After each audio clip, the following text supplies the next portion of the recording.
Hello bookworms! Today I'm going to be doing my August wrap-up. I read quite a few books in August. I had an exceptional reading month. I feel like I really enjoyed a lot of the books that I picked up. I also ended up DNFing a book, so that happened. Anyway, I'm going to talk about the books that I read this month. So first, I continued with my Mistborn series read, and I read The Well of Ascension by Brandon Sanderson. This is the second book in the Mistborn series. Oh my god, did I have so many feelings about this one. I don't want to spoil anything, obviously, but it was an emotional roller coaster, and I needed a support group. This ended up being my favorite book in the trilogy because I did end up reading the third book like directly afterward because I just couldn't stop thinking about these characters or this world or how things could possibly wrap up in a way that would leave me satisfied, and they did, and I'm still amazed by that, and this is now one of my all-time favorite series. The story centers around a girl named Vin. She lives in this world where there is this magic system called allomancy, and it's super interesting, and she ends up being a Mistborn, which means that she has the ability to use all of the metals, and she can consume them and burn these metals, and each metal gives her a different ability. And Mistborns are also really rare within the world. A lot of people have the ability to burn one metal, but to burn all of them is not something that you find every day. In the first book, they're trying to overthrow the Lord Ruler,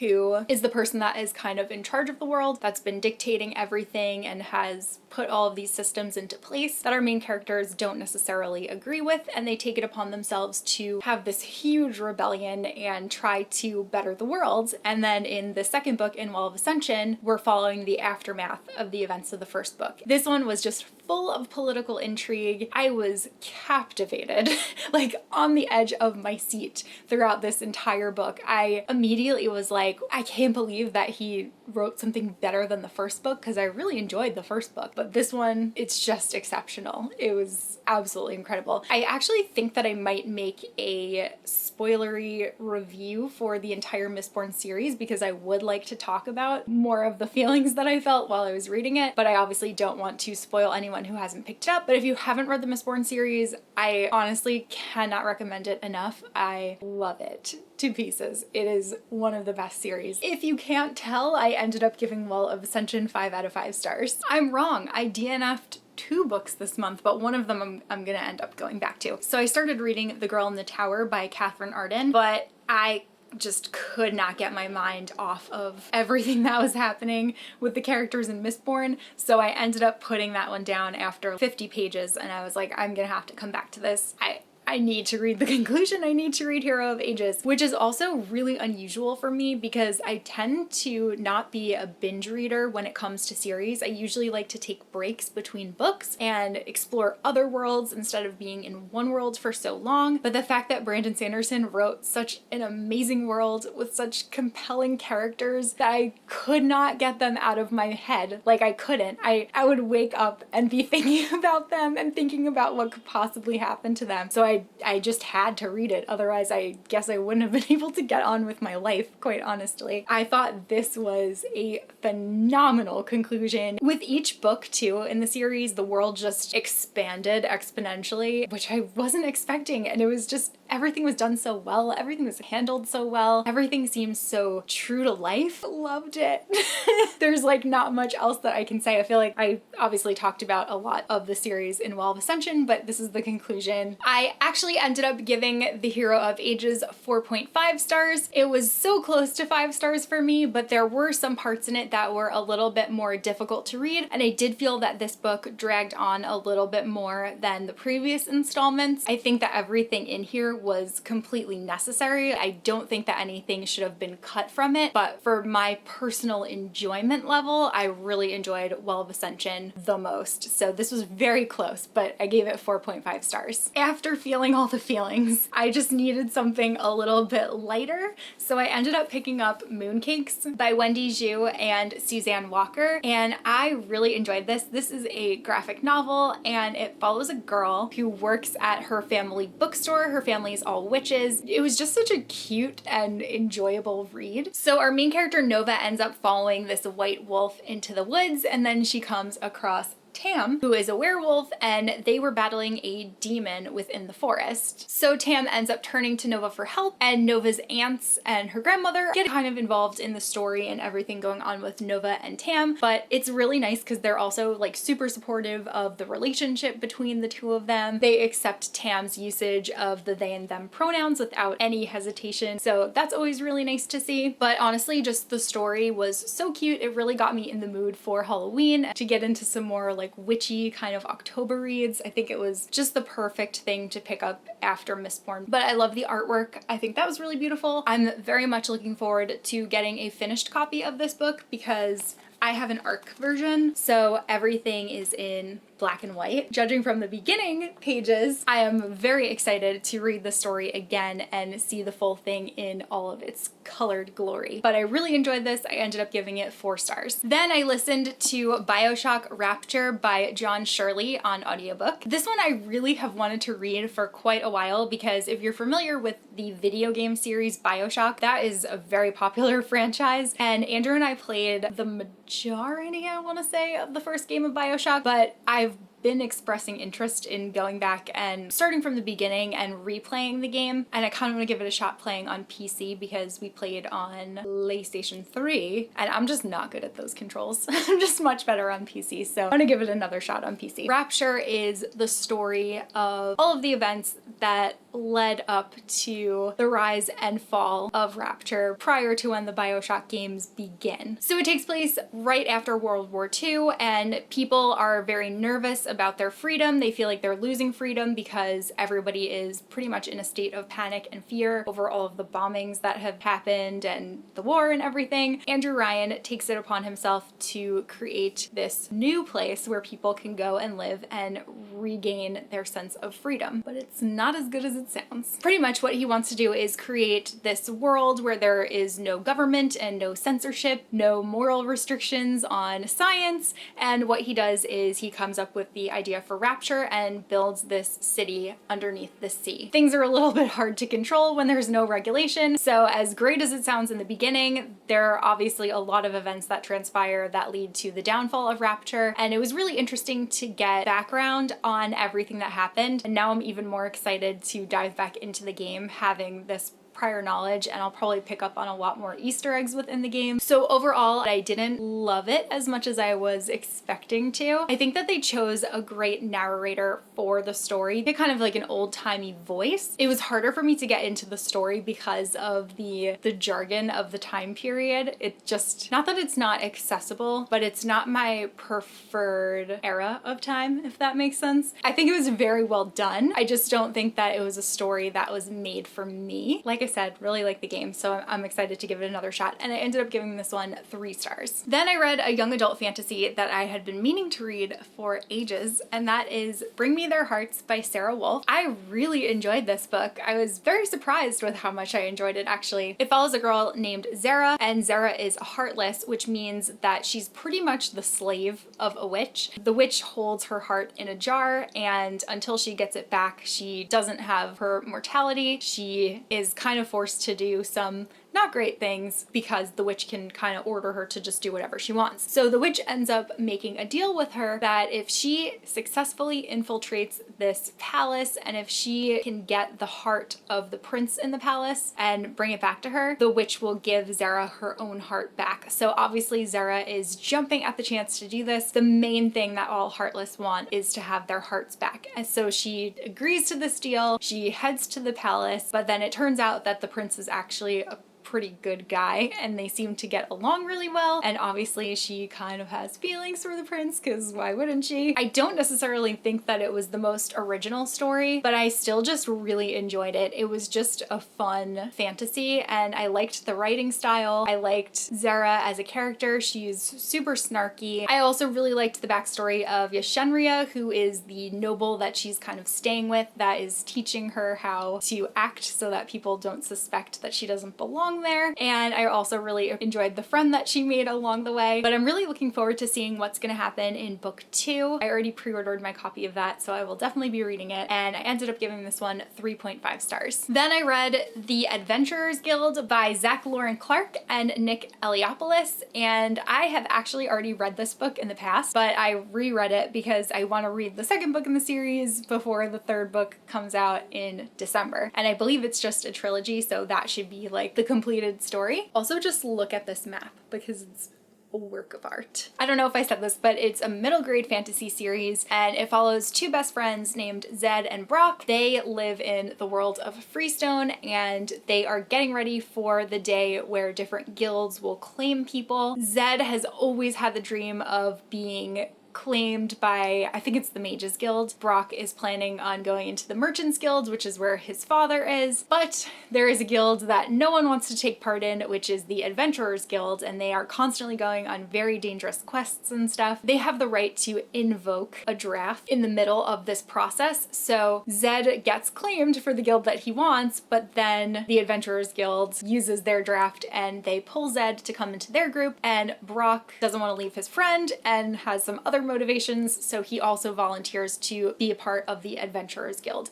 So the two of them are thrust into this dangerous world where they are pretty much tasked with keeping Freestone a safe place. Zed is half elf, and elves are very much discriminated against in this world, so he's never really fit in with anyone, and this is really his opportunity to kind of shine and show his skills, and it's such a fun adventure story. So I posted this on Instagram, and part of the reason that I love the series so much is because it is so heavily rooted in Dungeons and Dragons. Everything about it, like from the beginning of the story, it's clearly like the beginning of a quest. Then like a little bit later in the book, we've got some encounters with monsters. Then everyone is brought together to go on a larger quest. Then we've got more monster encounters. And then there is a pretty big surprise that comes at the end of the book. So the whole thing is just the story arc that you follow if you play Dungeons and Dragons. It's completely in line with that. So these guys would be excellent DMs, and they actually play themselves. That should tell you something. But I really enjoyed this once again, and I'm really looking forward to reading the second book. I would definitely recommend this series, especially if you have a child that is into fantasy and potentially interested in Dungeons and Dragons.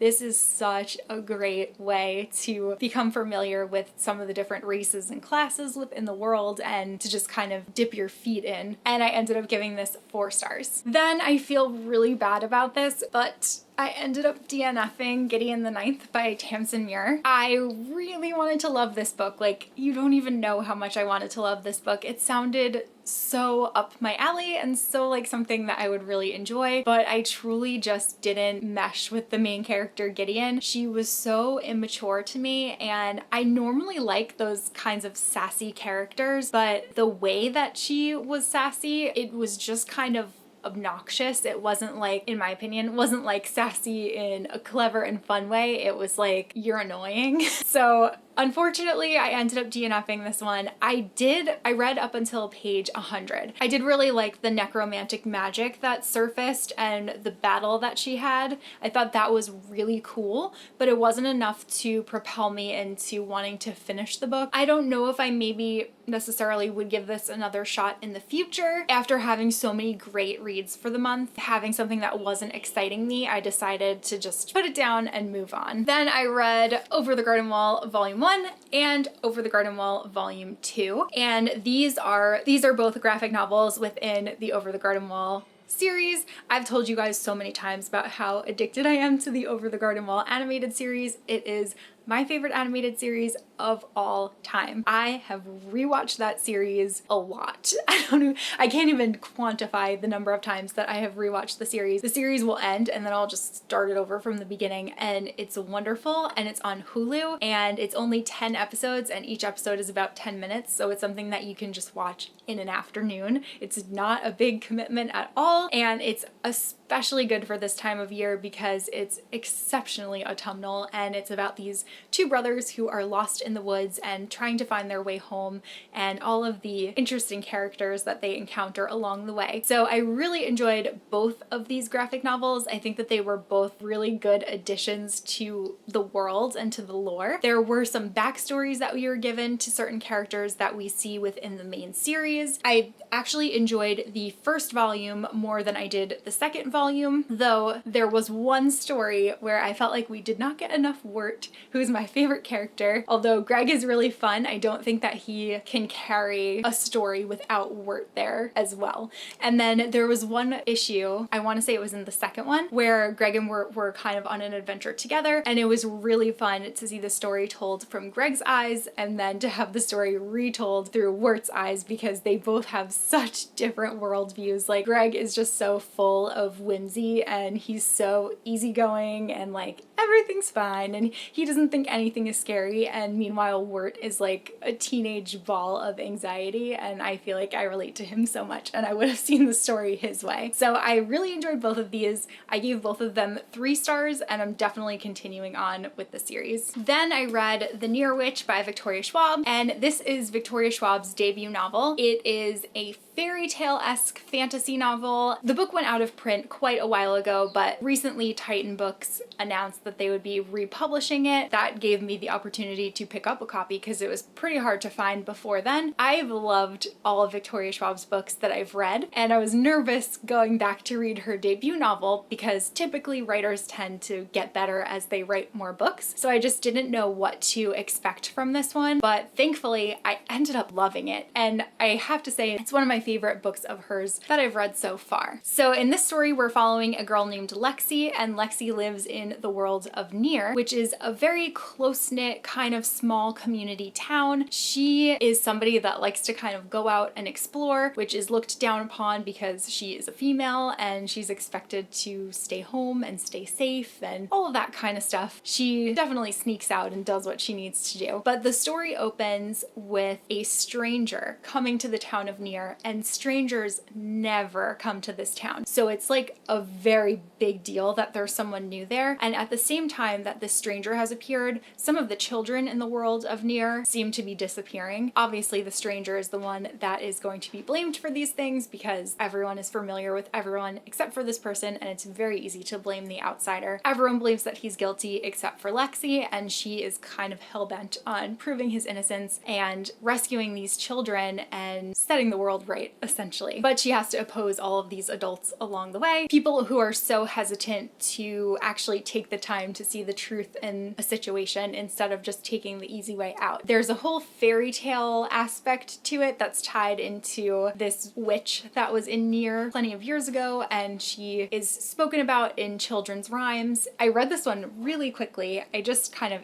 ate up the whole story. I really liked Lexi. Her mom is a baker, so she's constantly making bread. This was just so atmospheric, and I really loved that it took place on the moors. Like, they were constantly on the moors, and I just felt like I was there with them, and it was so great. The reason that I love the book The Wicked Deep so much is because of the atmosphere, and The Near Witch gave me that same feeling, that same atmosphere. Like, I truly felt like I was in the story. I loved it so much, and I'm so glad that I did, and I ended up giving this one 4 stars. Then I read Blood of Elves by Andrzej Sapkowski. This is technically the 3rd book in the Witcher series. This is the first full-length novel in the Witcher series, but I would not recommend reading this before you read the short story collections because there are plenty of characters from those short stories that end up in this book, and if you don't know those short stories, I imagine this would be super confusing and would not have the same kind of impact having known those prior encounters that they've had with different characters. I've been loving this series. I loved both of the short story collections so much, which is super rare because I tend not to like short story collections as much as full-length novels, but I actually didn't love this one as much as I loved the short stories. I'm still continuing on with the series because I love these characters, so I do want to find out more. The writing style was really interesting, and it was a little bit tough to adjust to. In the short stories, Geralt of Rivia, who is the Witcher, is our main character, but in this book, our main character character is really Ciri, who's the child of destiny, and I loved all of the parts with Ciri. I loved the parts with Ciri and Triss, I loved the parts with Ciri and Yennefer, and I of course loved the scenes between Ciri and Geralt. So pretty much the main draw of this series is just all about the characters and all about the character interactions. Like, it's definitely a fantastical world, so there are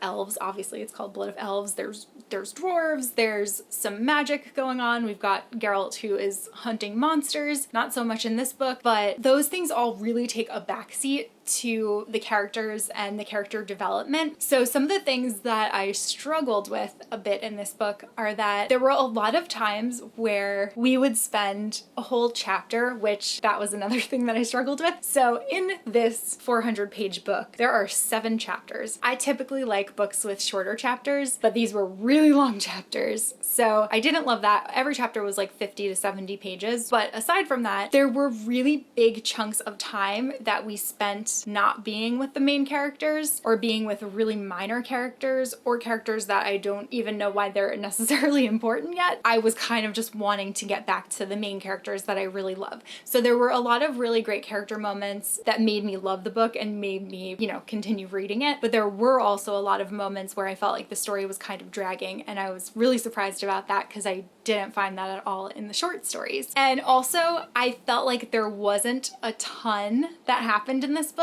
There was one really very exciting scene that I very much enjoyed. Then there was kind of a big time jump, and then there was kind of nothing, like a whole lot of nothing. And then the last sentence of the book makes you want to read the next one. But before that, there really wasn't anything that would have been cliffhangery in any way. And even that last sentence is not like a very big cliffhanger, but it is something to think about. I enjoyed it. I didn't like it as much as the short stories, and I ended up giving this one 3.75. It's like very close to a 4, but I just didn't love it as much as I thought that I would. Then I read The Rise of Kyoshi by F.C. Yee. This is the first book in a new novel series that follows Kyoshi, who is one of the past avatars in the world of Avatar: The Last Airbender. We get to see a little bit of her in the main series, but we never really delve too much into her history. So this is the first exploration of Kyoshi. Oh my gosh, it was so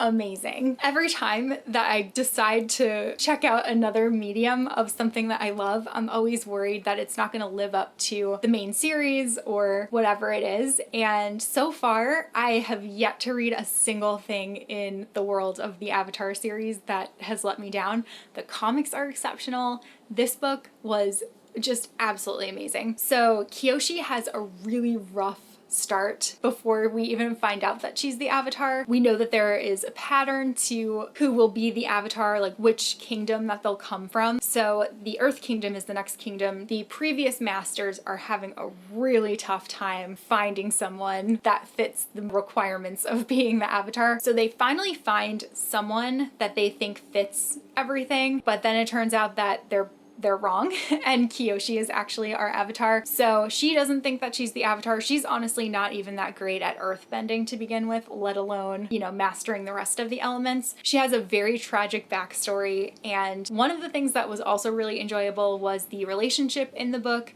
Kyoshi is, they never say what Kyoshi is, but I believe she's bisexual because she expresses interest in a man, but then she ends up having a relationship with a woman later on in the book. This is gonna sound crazy, but some of the elements in this book kind of reminded me of Mistborn in the sense that we get this band of people who are kind of criminals, but then really step up to the plate and kind of do the right thing in order to restore balance. It was really enjoyable. I, from the first page, was just really invested in the story. I really liked Kyoshi as a character. I like that she is so different from the rest of the avatars, and she's so not accepted by most of the people in her life because of how different she is. She's also exceptionally tall. She's kind of like a powerhouse, which is not really, how most women are typically portrayed. She really has a lot of struggles, and she really has a lot of conflict with the Avatar masters that are supposed to be training her. I just really felt for her throughout the whole thing. I really liked the crew of people that she ended up falling into, and I'm very much looking forward to the next book in the series. The way that this one ended, I was just like,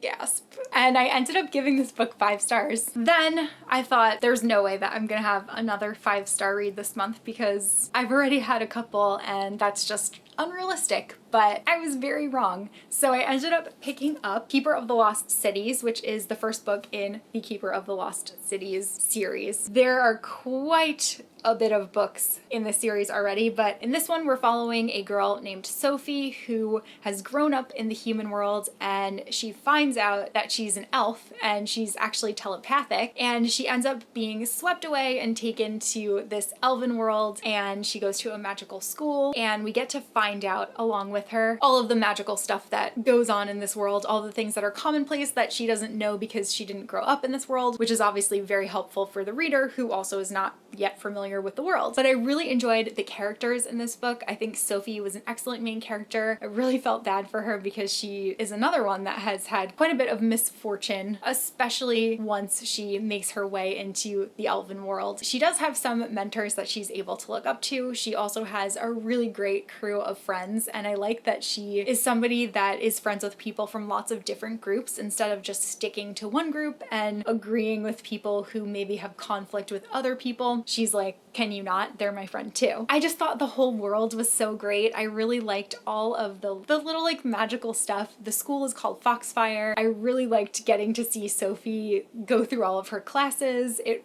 made me feel like kind of being at Hogwarts. It definitely has a very Harry Potter feel. And I really like her best friend Dex, and I really liked Fitz, who is the guy that actually finds her and brings her back to this world. And there is this whole conspiracy going on with all of these elven politics. There are people that very much oppose Sophie and her existence and do not want her to succeed or to be able to attend the school, as well as people that are very much fighting in her corner. So it's really heartwarming, and like I said, it gave me Harry Potter feels, and I truly enjoyed it. I was not expecting to love it. I'm very picky when it comes to middle grade, and this was just so good. I have the rest of them back there, but there are currently 7 books that are out, and I can't wait to read the rest of them, and I already have the 8th one pre-ordered. I loved it so much, and I gave this book 5 stars. So those are all of the books that I read in the month of August. Let me know if you've read anything that I mentioned or if you're excited for anything. And if you're an Avatar fan, please pick up The Rise of Kyoshi because you will love it. It is such a great addition to the world of Avatar. It's amazing. But that's all that I have for this video, so I will see you guys soon in a new one. Bye!